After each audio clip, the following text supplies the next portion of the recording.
So let us talk about scaling.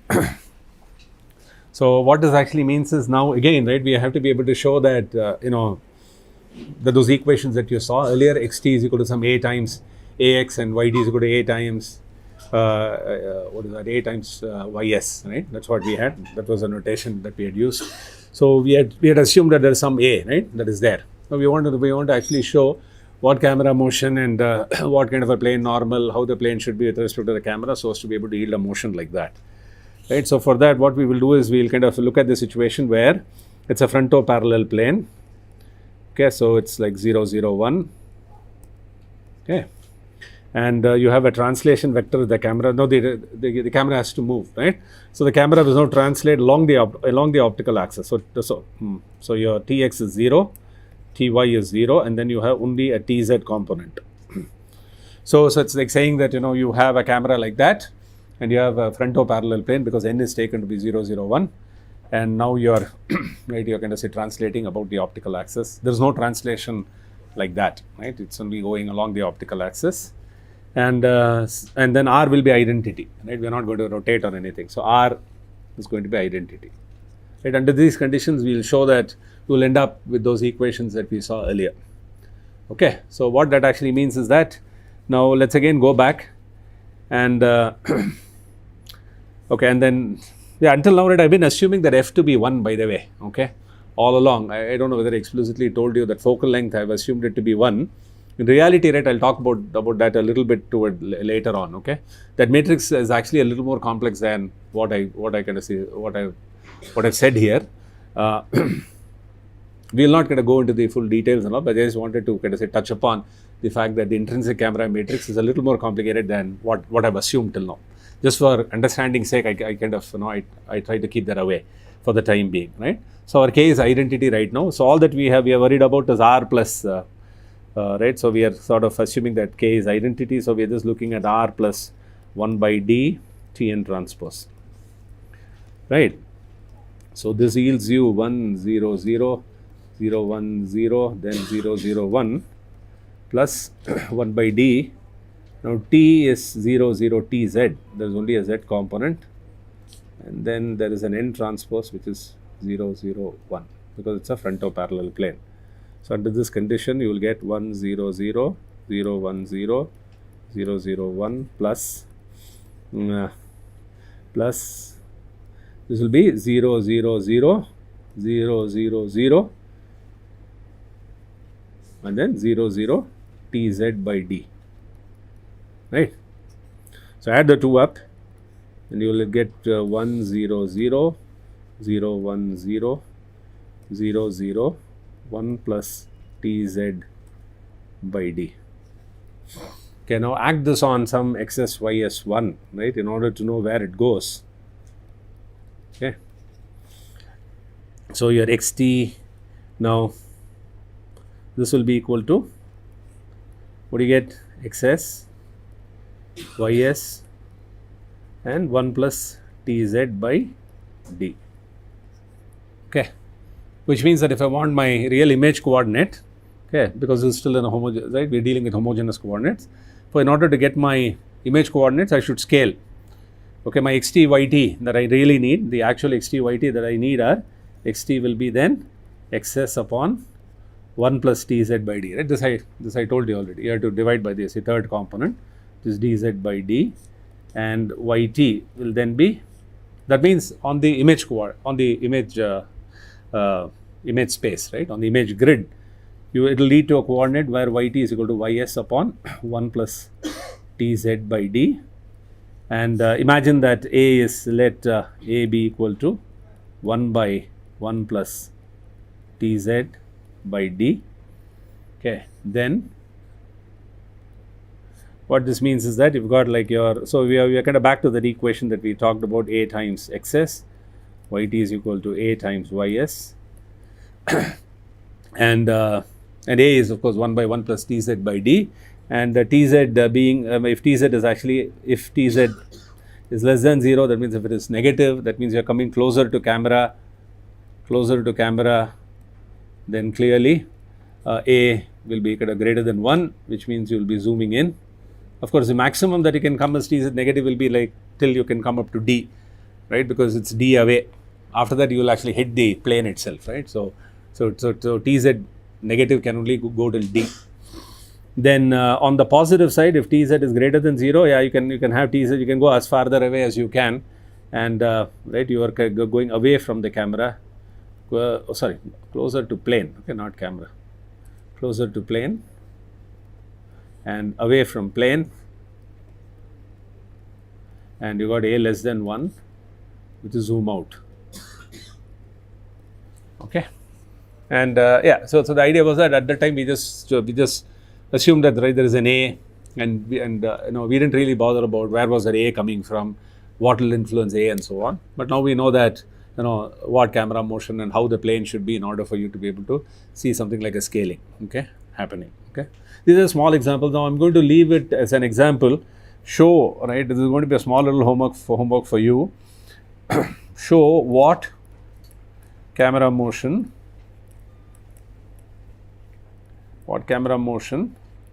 and what plane orientation will yield shear.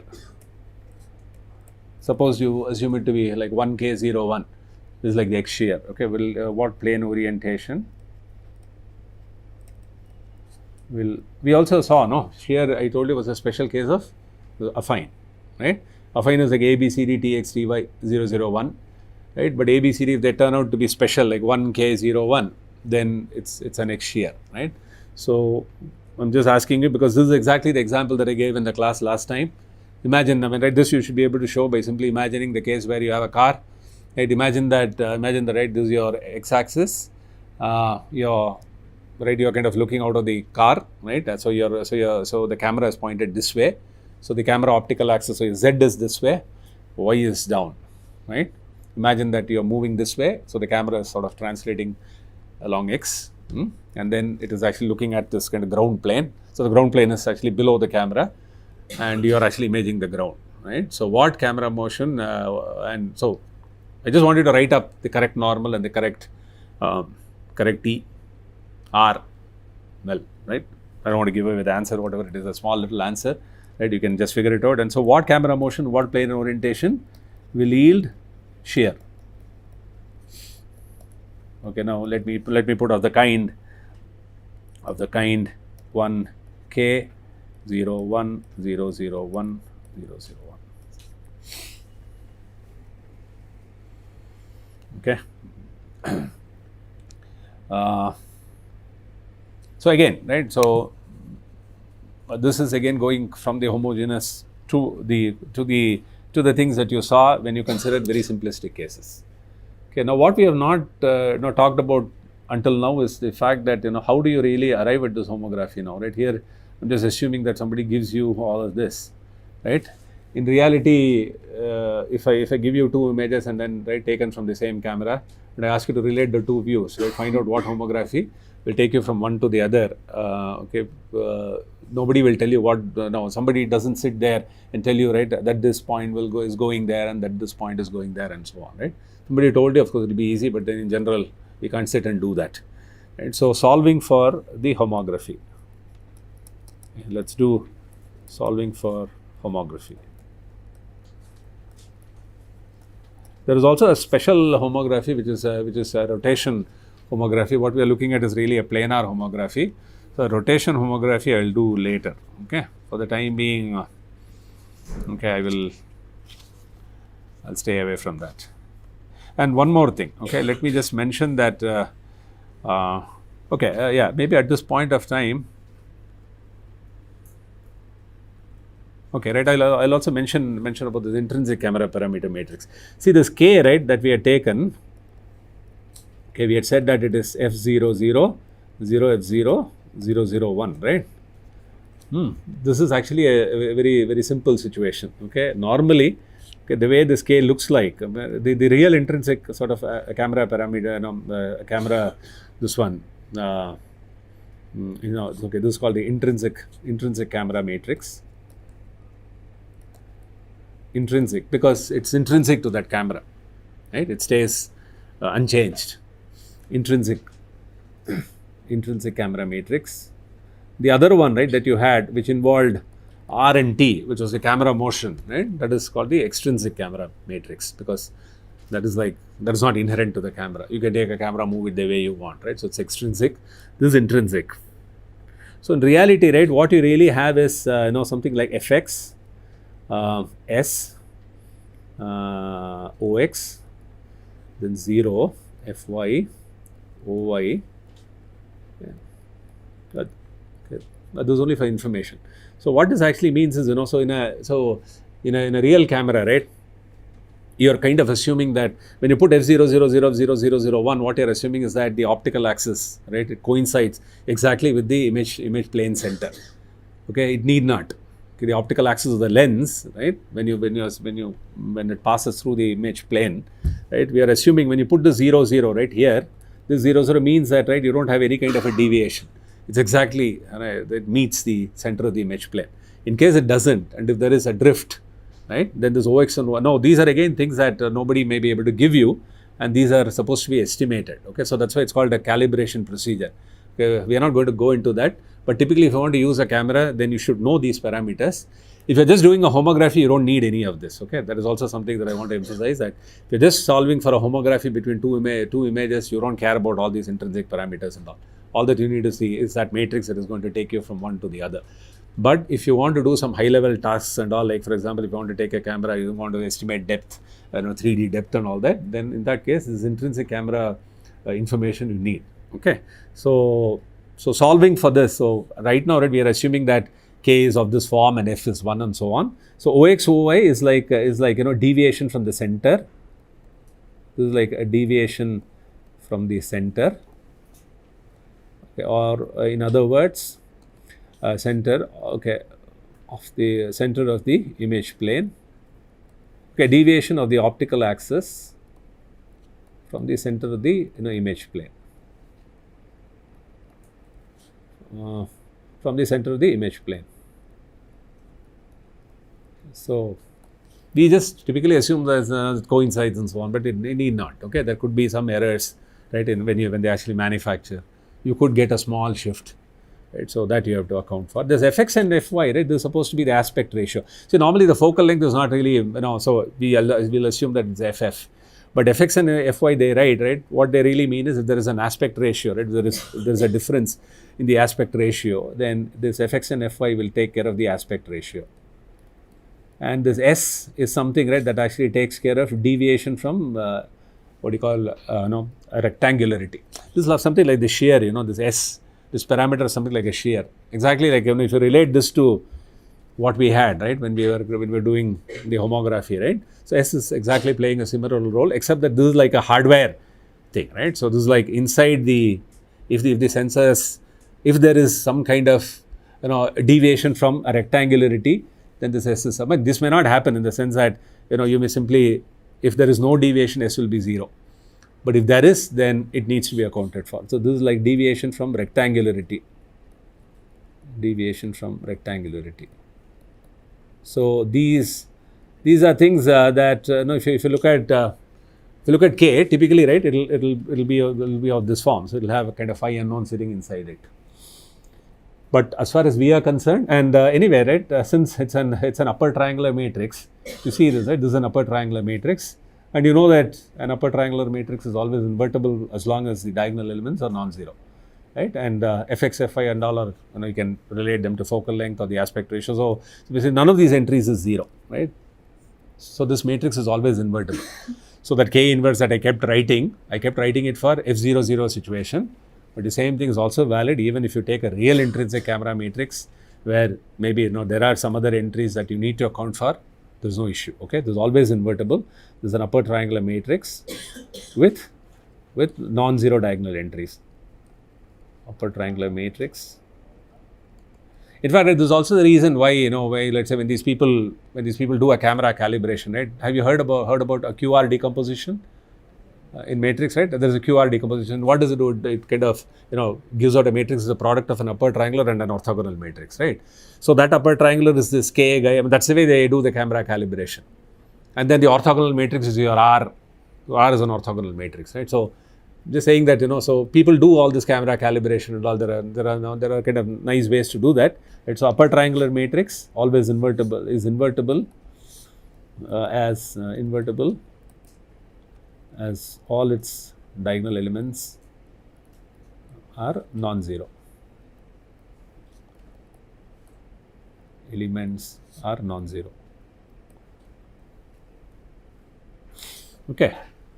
Then now right, let's kind of come back. So what we are saying is we have this. So we said that we have x dash, right, which is this homogeneous coordinate of your target, right, and we are saying that the h acts on x, right, where let's say x is the source. So x is like x is y is 1. So if you think about it, this is like I'm just going to write x because I don't want to carry this ss always. So right, this is like applying the homography on the source grid, and then it takes you to a target grid, which is x dash. Okay, and in order to get back your so in fact, right, I will even multiply this by lambda, just to indicate the fact that when you do hx, the even third entry here, right, it need not always be 1. You can end up with some lambda, which you'll have to use to divide the first two entries. So you have something like lambda x dash, right, is equal to h times x. Okay, this is what you have now. The point is, if you look at your homography, right, h, let us say that h has the following entries, h11, and this could be the case that you have an intrinsic matrix also sitting there, right, whose values you do not know any of these parameters. Let's say you have this most general case. Okay, it is still valid because all that we are saying is this h is some k, right? So h is k r plus 1 by d Tn transpose, and then what was it? K inverse, right? So we are saying that let that k be there, whatever it is. Finally, right, I just need to map this image onto that, right? As far as the homography is concerned, I am not worried about what the intrinsic parameters and all, because all that will get absorbed in my h. Okay, but if you want some other task and all, you can't always ignore and move on. Okay, you may have to go back and look at what is my camera, what are its intrinsic parameters, but yeah, right. But for a homography, it doesn't matter. So now what we are saying is, so let this h11 be h1. Now let this h be h11, h12, h13, h21, h22, h23, h31, h32, h33, right? And we said that h has 8 unknowns, right? You can only estimate it up to scale factor, and okay, which is anyway being shown here, right, by that lambda. So now since there are 8 unknowns, right, and so what this means is that you need at least 4 feature correspondences, because one feature correspondence. Okay, now right, I mean, in order to see that, right, let's start writing. Let us say that I have an image, okay, here, right, and then I have a source, and then I have a target, and suppose somebody says that well, there is one point here that matches, that goes here, matches in the sense that I know that, right, that this, imagine that probably, right, this is a corner of this one table or something, and I can kind of identify that corner in the second image. Now this is not typically done manually. So what is done is typically you use some feature descriptors. Okay, you use what are called feature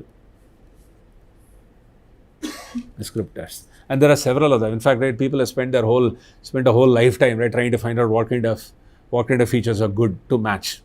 So I was saying that right, you have these two images, and I mean, right, so like I was saying, there is a lot of work, right, which has actually gone into trying to match features, because, right, that is one of the fundamental things that you need in several applications, especially when you're trying to solve for a homography.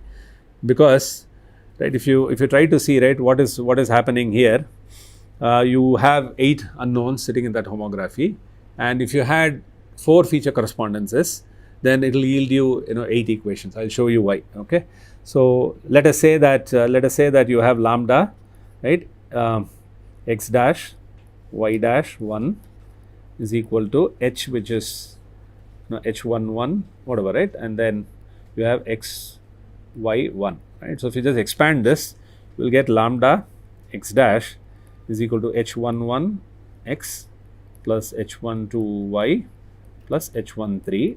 Okay, that's what is sitting in this h. Then lambda y dash is equal to h21 x plus h22 y plus h23, and finally you have lambda is equal to h31x x plus h32y plus h33. Okay, which then means that which then means that I can do lambda x dash by lambda, which will give me my x dash. So that is h11x plus h12y plus h13 upon lambda, which is h31x plus h32y plus h33. Similarly, we have lambda y dash by lambda giving y dash is equal to h21x plus h22y plus h23 upon h31x plus h32y plus h33. Okay, so if you kind of cross multiply, right? So what will we have? We will have okay, I'm going to write this as h31xx dash plus h32yx dash plus h33x dash is equal to h11x plus h12y plus h13, right? And from the other one, you will get h31 xy dash plus h32 yy dash plus h33 y dash is equal to h21x plus h22y plus h23. Correct. So now the unknowns we know are these h11 to h33, right, sitting there. So what we can do is we can in turn write this matrix, right? So we can write it as, let me go with the standard notation. Okay, so that is like, so what we will have is minus x minus y minus 1. So I'm trying to get all the terms on one side. Then see, so here, right, assume that you have this matrix multiplying h11, h12, h13, h21, h22, h23, h31, h32, h33, right? So you kind of say put all your unknowns onto this particular say vector, and we know that this vector needs to be found only up to a scale factor, right? So minus x minus 1. So if you see, right, so what have you got? h11 x. Therefore, if you pull it to the left side, it will become minus x. Then h12 is getting multiplied by minus y. h13 is getting multiplied by minus 1. Then h21 nothing, right? So 0 0 0, and then h31 is xx dash, right? h32 is yx dash, and h33 is x dash. And similarly, what you will get for the other one is h11, there is nothing, right? So you have like 0 0 0, and then h21 minus x minus y minus 1, and h31 is xy dash. So this is x into y dash, right? These are all coordinates that you are multiplying, y dash and y dash. Okay, this whole thing is equal to 0, correct? So now the point is, right, see, so all these entries we know, okay, these are all known quantities. It is all known to us, because when will it be known? When somebody tells me that this point is going there, right? Because I've assumed that somebody has given me a correspondence between x dash and x, right? Somebody has said that if you apply h on this xy1, it will take you to x dash y dash 1, okay? So which then means that with just one point correspondence, I have two equations, right? And since I have 8 unknowns, I will need 4 point correspondences. So somebody has to give me not just one, but people have to give me at least 4 point correspondences, so that I can solve for h, because h has actually 8 unknowns, and it is known up to a scale factor, right? So then you can kind of think of this as, you can add an x1 now. So you can say that for let's say one feature point, you have x1, y1, x1 dash, x1, x1 dash, y1, x1 dash, x1 dash, x1, y1, x1, y1 dash, y1, y1 dash, y1 dash, and similarly, right, follow it up with minus x2, minus y2, blah blah blah, right, 0 0 0, and go on, right? So you'll have x1, x2, x3, x4. So you'll have 8 rows minimum. You can of course use more, right? So this whole thing we can write this as A multiplying H equals 0, where 0 is again actually a vector. So A is 8 cross 9, H is 9 cross 1, 0 is 8 cross 1. Okay, so 0 is a vector, it's not a scalar, right? AH equal to 0. So this is also called a homogeneous least squares. Right, so what you're asking is, now the point is that you might ask us, who will kind of give me those point correspondences. So I was just talking about that. So basically, right, people have spent a lot of time trying to get these correspondences, and there are various things for that. So one is called, there are various such features that, let's say, people have found out. One is called a Harris detector. It is called a corner detector, Harris corner detector. Something called SIFT, which is a scale invariant feature transform, stands for scale invariant feature transform. Then there's something called SURF, which stands for speeded up robust features. And there are kind of many of them. Okay, now among these, SIFT is the one that is most common. Okay, this was actually proposed by a guy called David Loeb.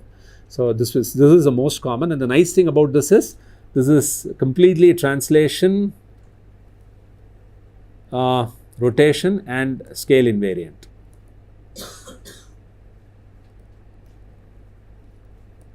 And scale invariant, and it's partially invariant to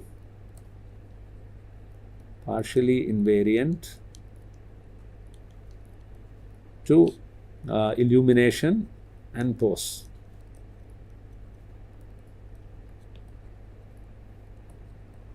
So what this means is that even if you have a pose change, right, it will still be able to reasonably identify that it is exactly that point.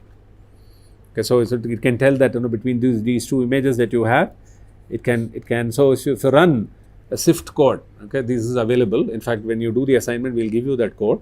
So in this in this course, I don't go through the entire details about how SIFT works and so on. When we do a vision course, computer vision course, there we do. But here, just right, keep in mind that there are many such things that can allow you to identify feature correspondences across images. Okay, and SIFT is one of them, and it's pretty fast, and it's used it's used all over. But these are all called handcrafted features, by the way, right? These are not your deep learning kind of features. These are all handcrafted. Somebody figured out that if you do this, if you do a Gaussian scale space, right, and so you do some scale space processing, you will be able to identify features. So they're saying that if you had a scene captured under some illumination, you capture the same scene after some time from a different viewpoint, but then even with a slightly different illumination, you'll still match those correspondences, and you will still be able to tell how the two are aligned. What geometric transformation can bring one to the other. Okay, so we'll assume that there is something like a SIFT available with us, right? Which will so you can just run it. We'll just give you that code. You can run it. You will see that it won't just pick 3 or 4 and all. You'll pick many. Now the point is, right, for us it looks like if I had just 4 feature point correspondence, I'm done, because right, A being 8 cross 9, and as long as you make sure that no 3 points are collinear, okay, then you can be assured that, right, A has a rank 8. Now, which actually means that because of the fact that AH equal to 0, that means there is at least one kind of non-zero vector, right, which vector, okay, that is mapped to 0 by A, right, because A is 8 cross 9. So you know that there is at least one non-zero vector that is mapped to 0 by A. So one way to do it is you do a simple SVD. Okay, so if you use MATLAB or something, right, you will ask for null of A. Right, so you'll say null of A. That is that one-dimensional vector, right? Which one? That's a one-dimensional space, right? In which this particular vector lies. All scaled kind of versions of that are okay. So when you do null of A, so typically what MATLAB does is it will do an SVD on A and then pick that eigenvector corresponding to the smallest singular value, the zeroth singular value, in fact. Right, because you know for sure that, assuming that all of these are, right, in this case we are assuming that you don't have 3 points lying on a line and so on. So you just have to avoid those things, but otherwise you can just pick any of these 4 points and you can run AH equal to 0, ask for null of A, and that will basically return an H for you, which is non-zero, which when acted upon by A will actually yield you the 0 vector.